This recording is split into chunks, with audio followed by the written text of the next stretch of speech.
तो हम लोग आए अब जीएस की तरफ। अपना विषय आप लोग बहुत पढ़ चुके।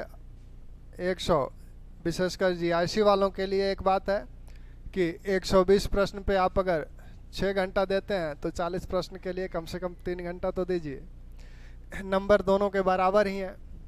और जो पीसीएस वाले हैं उनके लिए तो सब कुछ है, क्योंकि सेकंड पेपर तो क्वालिफाइंग ही है, वो आप क्वालिफाई कर ही जाएंगे, यही आपकी मेरिट बनाएगा। और इसमें भी जो इतिहास है इसको छोड़कर आप जीएस कंप्लीट नहीं कर पाएंगे। और इसको छोड़कर कोई समझे कि हम कर लेंगे तो बहुत ही कम संभावना होती है। हम लोग सामाजिक धार्मिक सुधार आंदोलन की बात कर रहे थे और उसी क्रम में कल जो बात पिछले लेक्चर में हुई थी वो ये हुई थी कि कुछ सामाजिक कानून थे जो ब्रिटिश काल में बनाए गए थे, जो सामाजिक कुरीतियाँ थीं, कुप्रथाएं थीं, उनको समाप्त करने के लिए। कानून की कब आवश्यकता होती है? जब समाज अपने नियमों द्वारा, अपने विधि विधान परंपराओं द्वारा जब कुरीतियों पर नियंत्रण नहीं स्थापित कर पाता है तो उसे विधिक रूप से उसको उन कुरीतियों को समाप्त करने का प्रयास किया जाता है। और यह कार्य भी ब्रिटिश काल में किया गया, जिसमें ब्रिटिश सरकार और भारतीय जो बुद्धिजीवी थे उनका दोनों का बराबर योगदान रहा है। तो कुछ कुरीतियाँ ऐसी हैं जो भारतीय समाज को रूढ़ियों में जकड़े हुए थी और भारतीय समाज को प्रगतिशील समाज बनाने के लिए इन परंपराओं का त्याग करना बहुत ही आवश्यक था। एक बात और, अभी तो आप लोगों के ऐप पर ये वीडियो जा रहे हैं, यूट्यूब पे जा रहा है। अगर वीडियो अच्छे लग रहे हैं, अगर आपको लगता है कि हाँ आपके काम की चीज़ें हैं तो लाइक कर दीजिएगा और शेयर कर दीजिए। अगर नहीं अच्छे लग रहे हैं तब इस पे समय देने की ज़रूरत नहीं है, क्योंकि सबसे महत्वपूर्ण है आपका करियर और उसे आप बेहतर तरीके से जानते हैं। आप बच्चे नहीं हैं, आप क्वेश्चन बैंक देख रहे हैं, प्रश्नों की प्रकृति देख रहे हैं, तो इतना अंदाज़ा आपको लग जाना चाहिए कि कौन सा हमारे काम का है। तो आइए आते हैं ब्रिटिश काल में बने सामाजिक कानून।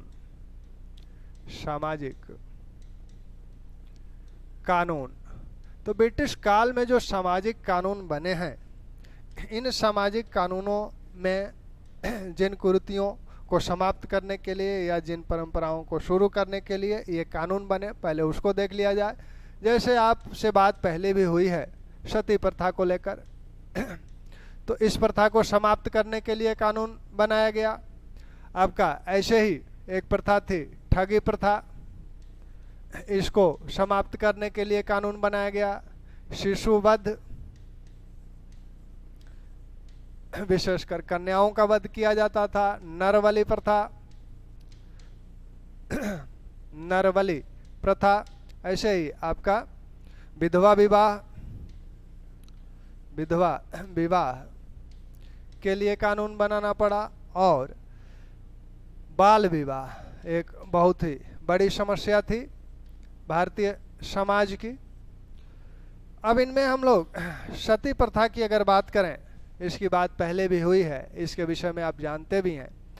थोड़ा सा इनमें से कुछ चीज़ जो बहुत प्राचीन काल से चली आ रही हैं, भारतीय समाज में चली आ रही थी, तो थोड़ा सा इतिहास इनका और जानने का प्रयास किया जाए। ये जीएस का ही एक अंग है, क्योंकि आपके एंशिएंट में भी ये बातें होंगी। तो सती प्रथा जैसे है, सती प्रथा का उल्लेख ऋग्वेद में हुआ है, वैदिक ग्रंथों में इसका उल्लेख है, लेकिन इसका व्यवहारिक प्रयोग नहीं किया जाता था। वहाँ सांकेतिक रूप में इसका उल्लेख हुआ है। वहाँ कहा गया है कि जब पति की मृत्यु होती थी, वह चिता पर रखा जाता था, तब उसकी पत्नी जाकर प्रतीकात्मक रूप से चिते पर लेटती थी और तब उसके परिजन उसे वहां से उठाकर ले जाते थे। वह सती नहीं होती थी, प्रतीकात्मक रूप से चिता पर लेटती थी। सती प्रथा का उल्लेख सबसे पहले एस्ट्रेबो, यूनानी लेखक हैं, 316 ईसा पूर्व में इसका एक उदाहरण देते हैं कि यह तक्षशिला और पंजाब के कठ जातियों में, तक्षशिला और पंजाब के कठ जातियों में प्रचलित थे। पंजाब के कठ जातियों में प्रचलित थी। एक नायक है, एक युद्ध हुआ था 316 ईसा पूर्व में ईरान में, और भारतीय एक नायक केटस, जिसका नाम केटस बताया जाता है, यह वीर गति प्राप्त किया था और इसकी पत्नी सती हुई थी।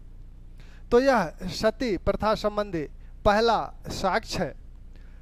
फिर यह उत्तर पश्चिम क्षेत्र से मध्य भारत और दक्षिण भारत तक यह प्रथा धीरे धीरे प्रवेश की। आगे चलकर पूर्व मध्यकाल और राजपूत काल में यह प्रथा बहुत ही अपनाई गई, विशेषकर क्षत्रियों में बहुत प्रचलित रही। विभिन्न राजाओं का उल्लेख मिलता है कि उनकी पत्नियां उनके साथ सती हो गईं। महाभारत और रामायण में भी कुछ उल्लेख हैं, लेकिन वहाँ दोनों प्रकार के उल्लेख हैं। वहाँ सभी पत्नियां सती नहीं होती थीं। महाभारत में भी और रामायण में भी जो नायक हैं या सहनायक हैं, उनकी सभी पत्नियां उनके साथ सती नहीं हुई, कुछ की हुई हैं, कुछ की नहीं हुई हैं। तो वहाँ दोनों माना जा सकता है कि यह अनिवार्य नहीं हुआ था। बाद में क्या हुआ कि यह धीरे धीरे लोक प्रचलित हो गई। हर्षवर्धन के पिता की जब देहावसान हुआ तब उनकी माता प्रभावती उनके साथ सती हो गई। इसी प्रकार जो चेदी वंश के राजा थे, कलचुरी चेदी वंश के जो राजा थे, उनकी पत्नियां भी उनके साथ सती हुई। यहाँ तक कि चोल वंश के राजाओं परांतक प्रथम राजेंद्र की पत्नियां भी उनके साथ सती हो गई। इस प्रथा के समर्थन में जो विद्वान हैं और जो विरोध कर रहे हैं इसका, क्योंकि भारतीय जो शास्त्रकार हैं उसमें हारित, अंगिरस, मेघातिथि इसका विरोध करते हैं। हारित, अंगिरस, इसको ध्यान रखिएगा, बार बार पूछा जाता है। मेघातिथि इस प्रथा का विरोध करते हैं, वो इसे अच्छा नहीं मानते। जिसमें मेघातिथि इसे आत्महत्या तक बताते हैं, सती प्रथा को आत्महत्या तक बताते हैं। मेघातिथि सती प्रथा को आत्महत्या बताते हैं और ये तीनों इसका विरोध करते हैं। इसी के साथ विरोध करने वालों में बाणभट्ट भी हैं। बाणभट्ट भी इसे अच्छा नहीं मानते हैं।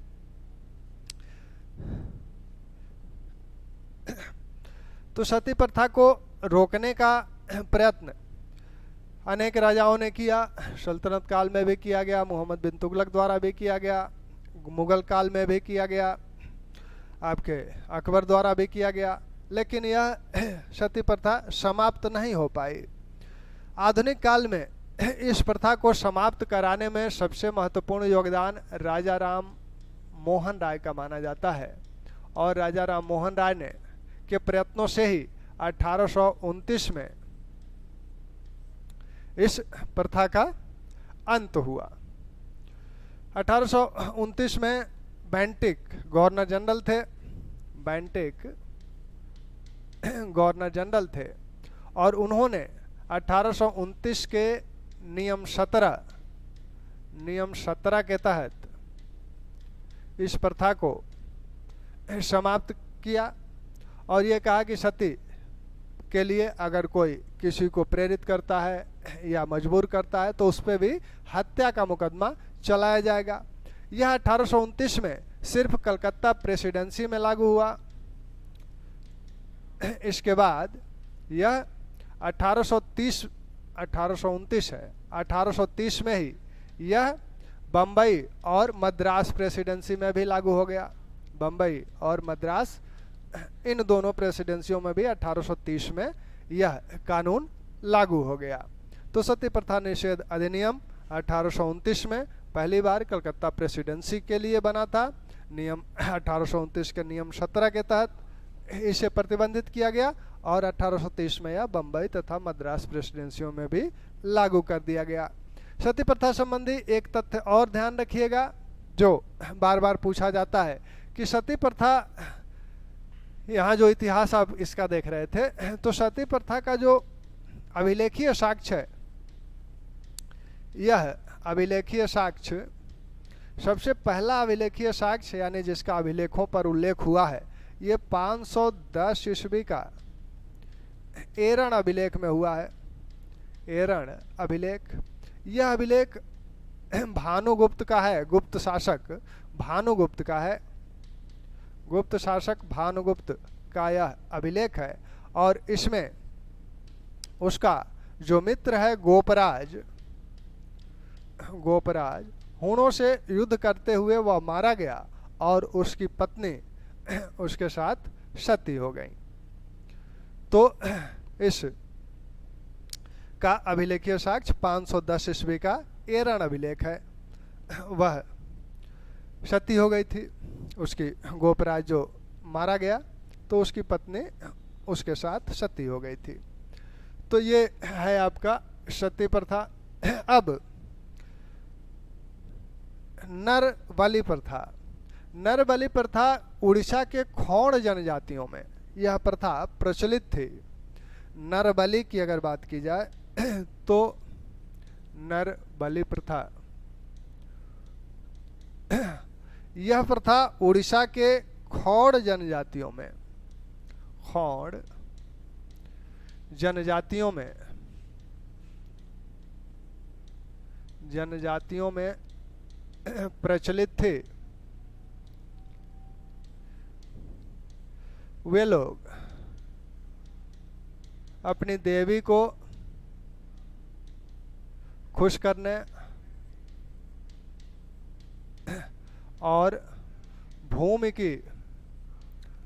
की उर्वरा शक्ति बढ़ाने के लिए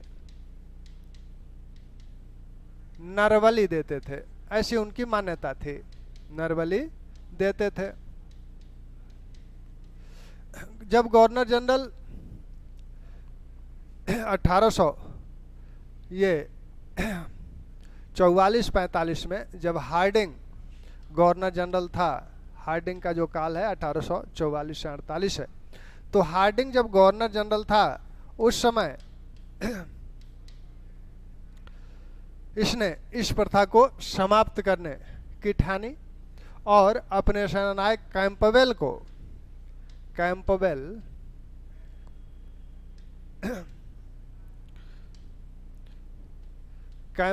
को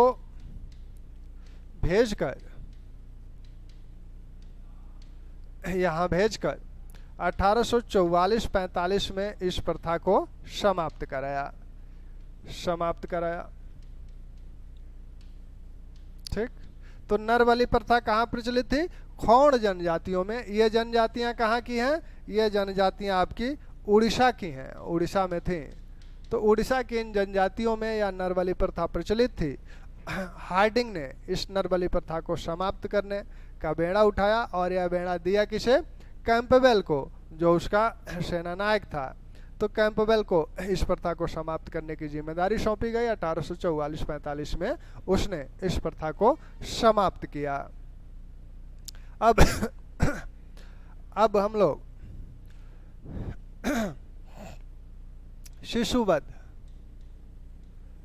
शिशुवध जो प्रथा है, यह शिशुवध में अमूमन बालिकाओं, जो बालकों की हत्या नहीं की जाती थी, बालिकाओं की हत्या की जाती थी। यानी बेटी का जन्म बड़ा ही अपशकुन माना जाता था। एक तो शादी विवाह की समस्या और दूसरा प्रतिष्ठा और इज्जत की समस्या। तो इन दोनों को लेकर जो बालिकाएं उत्पन्न होती थीं, बालिका अगर जन्म ली है तो उसको मार दिया जाता था। यह प्रथा राजपूतों में बहुत प्रचलित थी। पंजाब के शासक महाराजा रणजीत सिंह के पुत्र दलीप सिंह ने इस घटना का स्वयं उल्लेख किया है। उन्होंने कहा कि हमारे आंखों के सामने हमारी बहनों को बोरी में भरकर नदी में फेंक दिया गया। तो इस प्रथा में बालिकाओं की हत्या की जाती थी, हत्या कर दी जाती थी उसी समय, जन्म लेते समय ही। इस प्रथा को समाप्त करने का प्रयास जॉन शोर ने किया। 1895 में नियम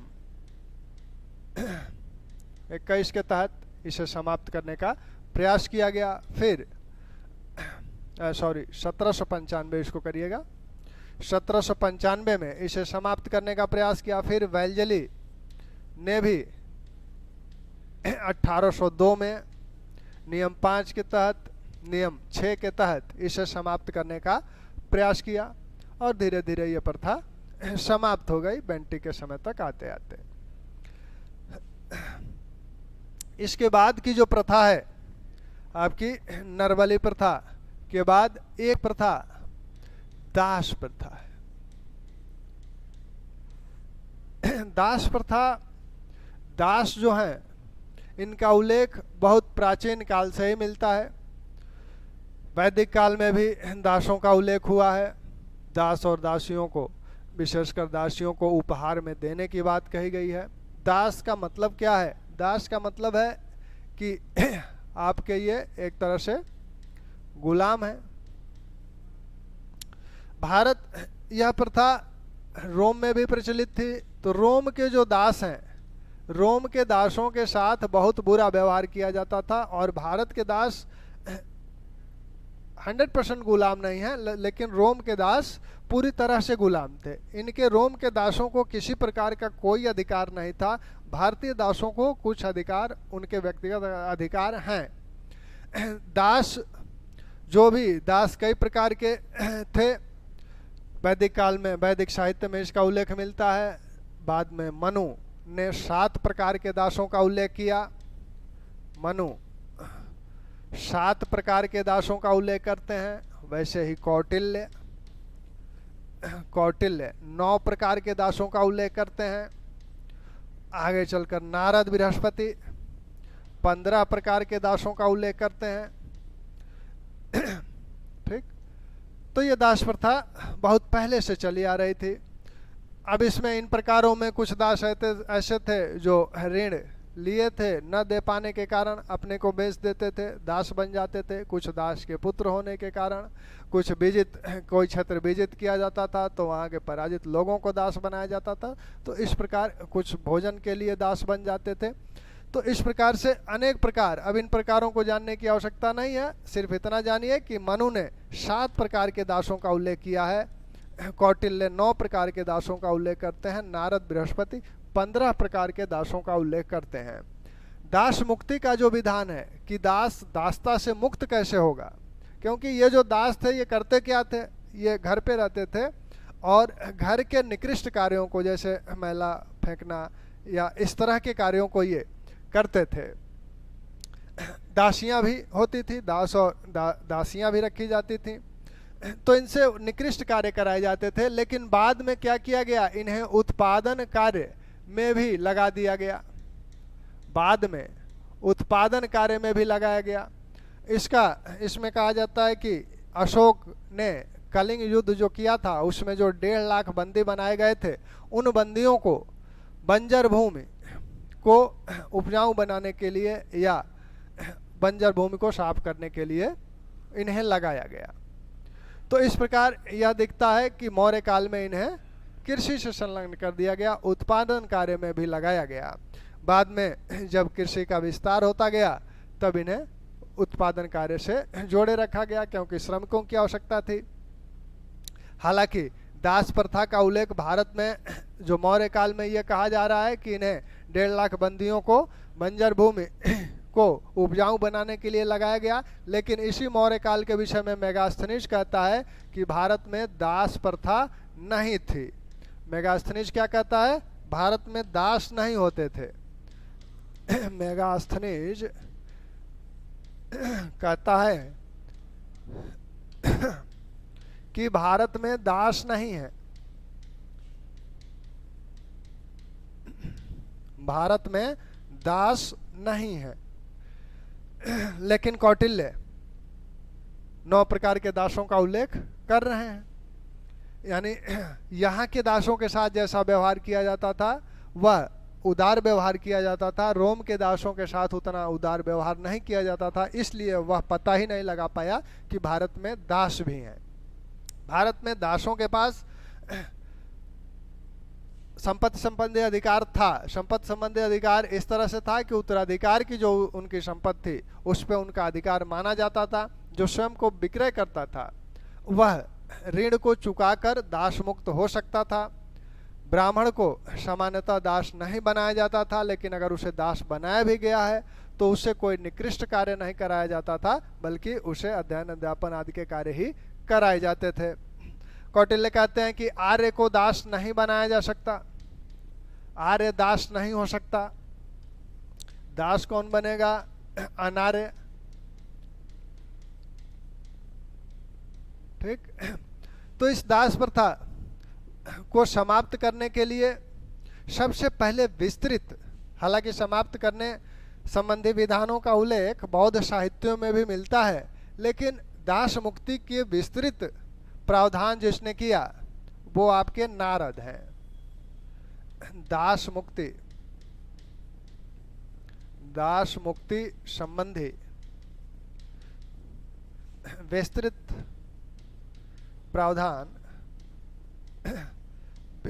प्रावधान प्रस्तुत करते हैं। ठीक। दास्ता संबंधी अनेक ग्रंथों में भी दास्ता का उल्लेख है।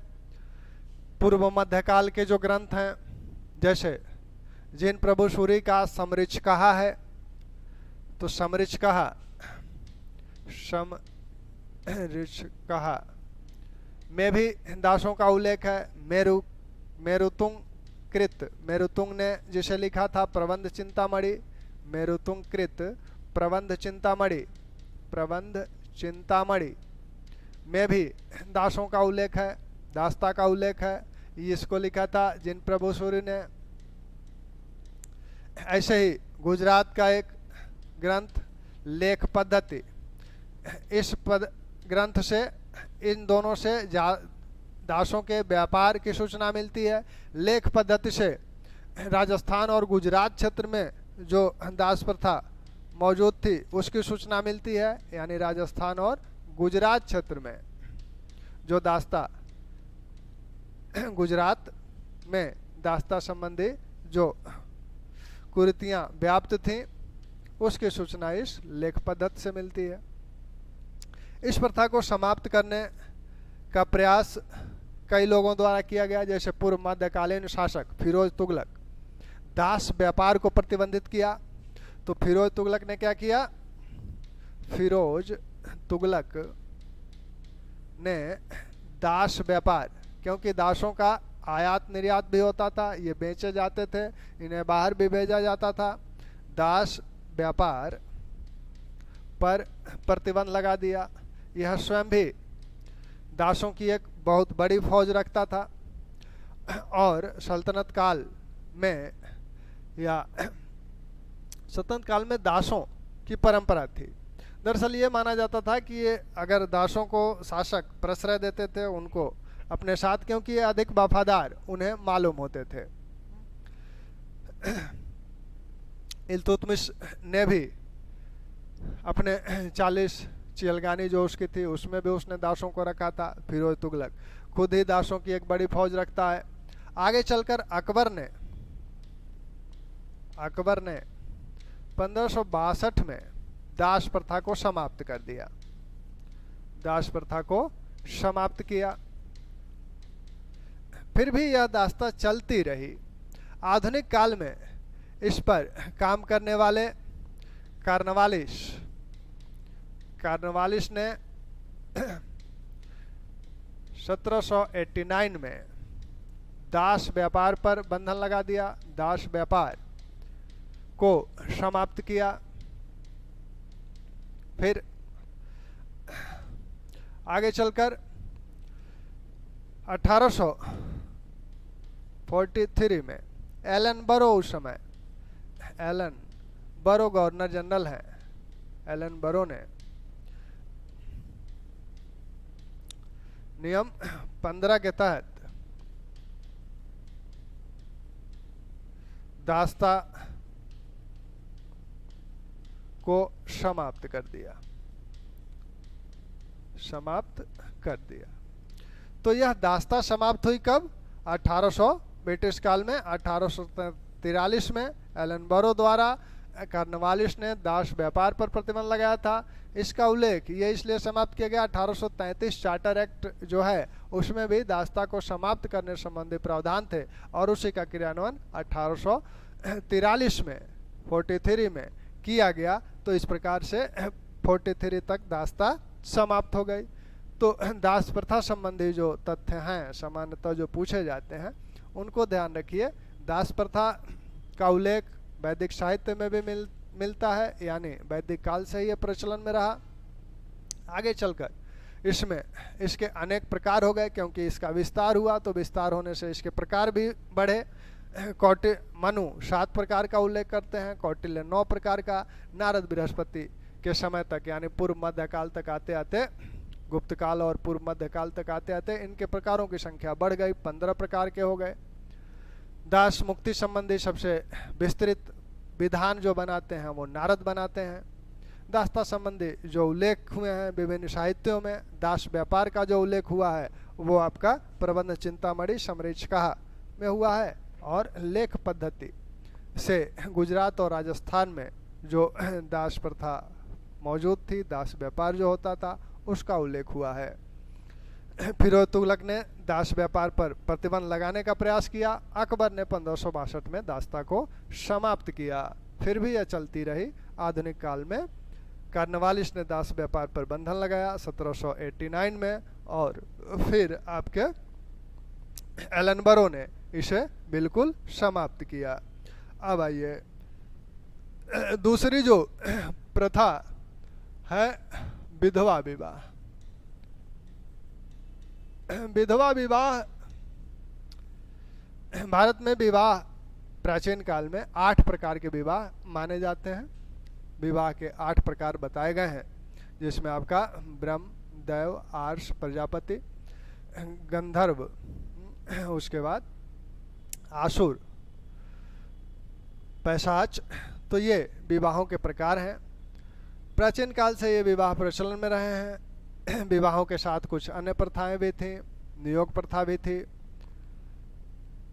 विधवा विवाह का प्रावधान नहीं था, पहले था, बाद में शास्त्रकारों ने इसे रोक दिया। ये माना गया कि विधवाओं को पुनर्विवाह, दूसरा विवाह नहीं करना चाहिए, या तो उन्हें सती हो जाना चाहिए या बहुत ही सात्विक जीवन व्यतीत करना चाहिए, एक तपस्वी का जीवन उन्हें व्यतीत करना चाहिए। तमाम प्रकार के बंधन उन पर लगाए गए कि अच्छे गद्देदार बिस्तर पे नहीं सोना है, भोजन जो करना है वो बहुत ही तामसिक भोजन नहीं करना है, रूप श्रृंगार आदि नहीं करना है। तो इस तरह के तमाम बंधन विधवाओं पे लगाए गए। तो एक तरह से विधवाओं की जिंदगी नारकीय हो गई।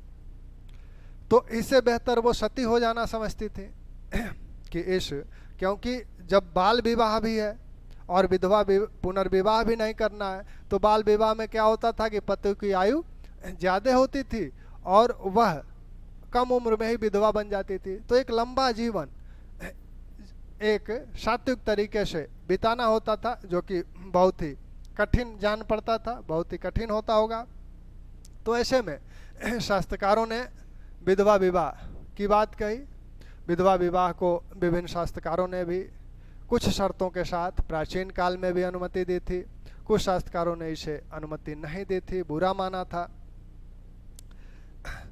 यहाँ आधुनिक भारत में विधवा विवाह यानी विधवा पुनर्विवाह हो, वो विवाह करे, इसके लिए सबसे महत्वपूर्ण जो कार्य किया गया वह ईश्वर चंद विद्यासागर द्वारा किया गया। ईश्वर चंद विद्यासागर के प्रयत्नों से इन्होंने 1855 में लगभग 984 लगभग 1000 लोगों का हस्ताक्षर युक्त एक ज्ञापन सरकार को सौंपा कि विधवा पुनर्विवाह को मान्य किया जाए, विधवा पुनर्विवाह होना चाहिए। तब 1856 में विधवा पुनर्विवाह अधिनियम बनाया गया। विधवा पुनर्विवाह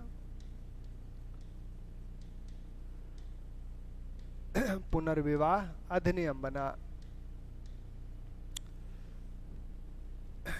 तो विधवाओं के संदर्भ में विद्यासागर, ईश्वरचंद्र विद्यासागर का महत्वपूर्ण रोल है, और ऐसा ही रोल दक्षिण भारत में वीरे शालिंगम का है, और उन्हें रानाडे ने दक्षिण भारत का विद्यासागर भी कहा था। दूसरी प्रथा जो है वो बाल विवाह संबंधी है। बाल विवाह कम उम्र की लड़कियों की 5-5, 6-6, 8-8 साल पर लड़कियों का विवाह कर दिया जाता था। उसके पीछे कई कारण थे।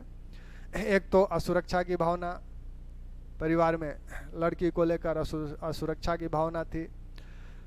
विभिन्न जो आक्रमणकारी थे, बाह्य आक्रमणकारी, उनसे उनकी सतीत्व को बचाने की समस्या थी, गरीबी की समस्या थी। तो इन सब चीज़ों को लेकर बाल विवाह धीरे धीरे प्रचलित हो गया, और इस पर सबसे पहले कार्य आधुनिक भारत में जिसने किया वो है ईश्वरचंद्र विद्यासागर। ईश्वरचंद्र विद्यासागर कह रहे हैं केशव चंद्र सेन। केशव चंद्र सेन ने इस दिशा में सबसे महत्वपूर्ण प्रयास किया, और केशव चंद्र सेन के प्रयत्नों से 1872 में एक अधिनियम बना जिसे सिविल मैरिज एक्ट बोला जाता है। सिविल मैरिज एक्ट, या इसी को नेटिव मैरिज एक्ट भी बोला जाता है।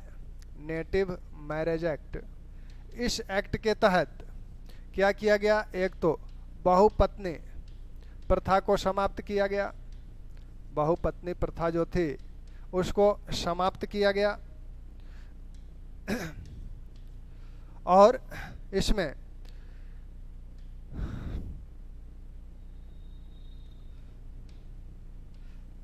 इसके तहत बालिकाओं की जो न्यूनतम आयु है विवाह की, उसे 14 वर्ष, बालिका की विवाह की न्यूनतम आयु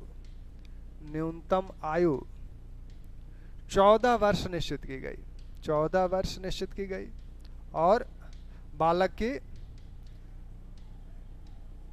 18 वर्ष निश्चित की गई। तो इस तरह से बाल विवाह को रोकने का प्रयास किया गया, लेकिन बहुत सफलता नहीं मिली। तब मालावारी द्वारा प्रयत्न किए गए, और मालावारी के प्रयत्नों से ही 1891 में सम्मति आयु अधिनियम बना। सम्मति आयु अधिनियम में यह तय हुआ न्यूनतम आयु, बालिकाओं की न्यूनतम आयु,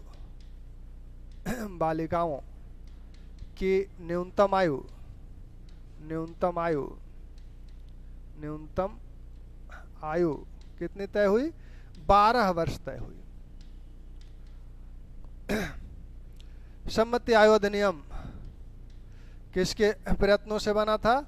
मालावारी के, एक समाज सुधारक बंबई के मालावारी के प्रयत्नों से, बीएस मालावारी के प्रयत्नों से यह अधिनियम पारित हुआ। इसके बाद 1929 में शारदा एक्ट बना। शारदा एक्ट अजमेर के शारदा, डॉक्टर शारदा के प्रयत्नों से यह एक्ट बना। अजमेर के डॉक्टर शारदा के प्रयत्नों से यह एक्ट बना। इस एक्ट में क्या किया गया? इस एक्ट में कहा गया कि बाल विवाह पूरी तरह से वर्जित होगा, और बालिकाओं की न्यूनतम आयु अब कितने निश्चित की गई, फिर उतने ही निश्चित की गई। बालिकाओं की विवाह हेतु न्यूनतम आयु फिर 14 वर्ष कर दी गई, फिर आयु 14 वर्ष घोषित की गई, और बालकों की 18 वर्ष, बालकों की 18 वर्ष। तो ये विधवा बाल विवाह संबंधी 3 एक्ट हैं। तीनों एक्टों का नाम ध्यान रखिएगा, किसकी प्रेरणा से बना ये ध्यान रखिए, तीनों एक्टों में अंतर क्या है वो ध्यान रखिए। तीनों एक्टों में जो बात कही जा रही है कि यहाँ 1872 में किसके प्रयत्नों से, केशव चंद्र सेन के प्रयत्नों से सिविल मैरिज एक्ट या नेटिव मैरिज एक्ट बना। इसमें बहुपत्नी प्रथा को समाप्त किया गया, साथ में बालिकाओं के विवाह की न्यूनतम आयु 14 वर्ष और बालकों की 18 वर्ष निर्धारित की गई। लेकिन पूरी तरह से यह सफल नहीं हुआ। तब सम्मति आयु अधिनियम पारित किया गया। इसको पारित कराने में सबसे महत्वपूर्ण योगदान मालवारी का है, और इनके योगदान से इसमें थोड़ा सा और आयु घटा दी गई बालिकाओं की, जिससे कि इसका लोग और प्रयोग कर सकें। तो 12 वर्ष निर्धारित की गई, लेकिन यह भी अधिनियम सफल नहीं रहा। तब चलकर शारदा एक्ट बना।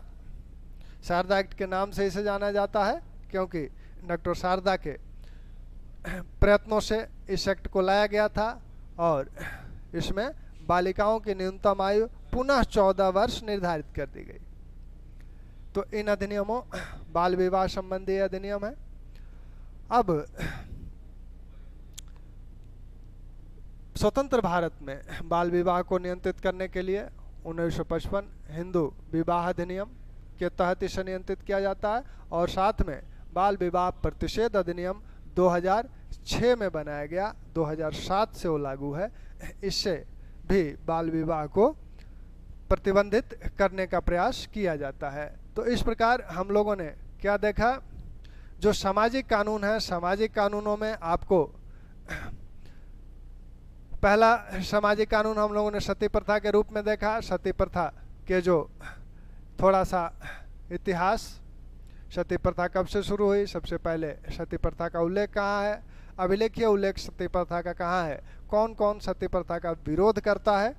तो ये आपके सती प्रथा संबंधी, सती प्रथा को समाप्त करने के लिए आधुनिक भारत में कौन से अधिनियम बनाए गए 1829 में। फिर नरबली प्रथा को देखा गया था। नरबली प्रथा कहाँ प्रचलित थी, किस गवर्नर जनरल के काल में यह प्रथा समाप्त करने संबंधी प्रावधान बनाए गए, कब बनाए गए, इसका ध्यान रखिएगा। साथ में आप जो है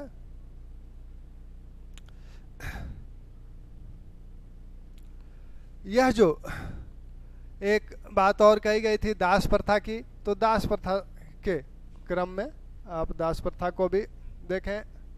फिर बात कही गई थी बाल विवाह की, विधवा पुनर्विवाह और बाल विवाह की। और यह जो अधिनियम पारित हुआ आपका 1856 में, इस समय आपके गवर्नर जनरल कौन है, इस समय गवर्नर जनरल आपके कैनिंग है। तो कैनिंग के काल में यह पारित हुआ। और इसके पहले लॉर्ड डलहौजी के काल में 1850 में एक कानून पारित हुआ था, उत्तराधिकार अधिनियम। उत्तराधिकार अधिनियम में यह कहा गया था कि यदि कोई व्यक्ति धर्म परिवर्तन करता है, हालांकि ब्रिटिश सरकार ने उसे अपने लिए, अपने हित में बनाया था कि अगर धर्म परिवर्तन करता है तब उसे पैतृक संपत्ति से वंचित नहीं होना पड़ेगा। पहले हिंदू धर्म में नियम क्या था कि अगर आप धर्म परिवर्तन करते हैं तो आपको अपनी पैतृक संपत्ति से वंचित हो जाना पड़ेगा। इस नियम के तहत ये कहा गया कि पैतृक संपत्ति से वंचित नहीं हो सकते। तो ये नियम, अधिनियम बना था 1850 में, उत्तराधिकार अधिनियम। इस समय कौन है, गवर्नर जनरल डलहौजी हैं। ठीक, इसके बाद आपने देखा ये सारे अधिनियम बने 1872, 1891, 1829, शारदा एक्ट। तो इस समय आपके इरविंग गवर्नर जनरल हैं और यह एक्ट उनके समय बनाया जाता है। इस समय लॉर्ड लैंसडाउन गवर्नर जनरल हैं। इस समय यह अधिनियम बनता है। और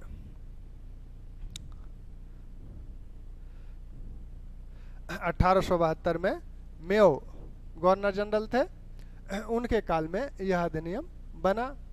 तो ये आपके सामाजिक कानून रहे। यहाँ से प्रश्न बार बार पूछे जाते हैं, तो इन प्रश्नों का ध्यान रखिएगा। ठीक, अब हम लोग जो बात करेंगे इतिहास में वो राष्ट्रीय आंदोलन की करेंगे। ठीक, थैंक्स।